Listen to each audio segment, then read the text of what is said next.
le dossier Smart suivi à la loupe.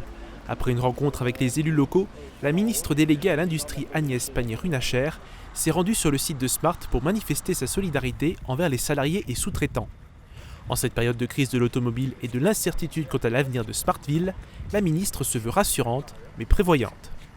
Nous sommes en train de travailler avec INEOS. Je constate qu'INEOS a eu un contact avec les organisations représentatives des salariés. Je crois que c'est une bonne chose. Notre porte est ouverte et ce doit être une solution que nous devons étudier avec professionnalisme et rapidement pour savoir si c'est une solution bonne ou mauvaise et de quoi on a besoin pour compléter cette solution.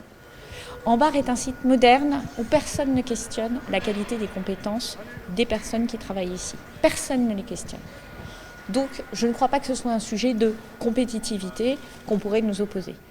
J'ai demandé à Roland Berger, comme vous le savez, de faire une contre-expertise des différentes solutions qui seront proposées pour ce site.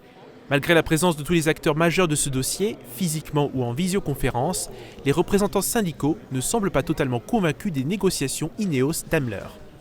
Les chiffres qu'on attendait, le maintien de l'emploi, etc., on ne les a toujours pas. Le positif, c'est INEOS, encore une fois, le projet, il est pas, de la façon de la présentation, il n'est pas déconnant et il s'engage même à ce que le site devienne le site INEOS, donc même après peut-être en R&D ou autre. Point de convergence entre la ministre et les syndicats, Daimler devra prendre ses responsabilités envers les 1600 salariés du site. Et ils peuvent compter sur le soutien des élus locaux. Il y avait une réactivité qui est quand même inédite au travers de la manifestation avec toute la population et les élus.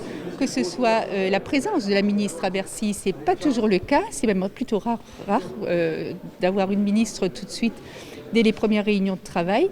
Et le fait qu'elle vienne aujourd'hui ici prouve bien qu'on est vraiment dans un engagement pour pérenniser et le site et l'emploi.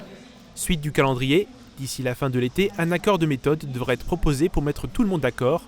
L'objectif de reprise du site est prévu à l'horizon 2022-2024, date à laquelle la petite voiture Made in Ambar fera sa dernière sortie d'usine.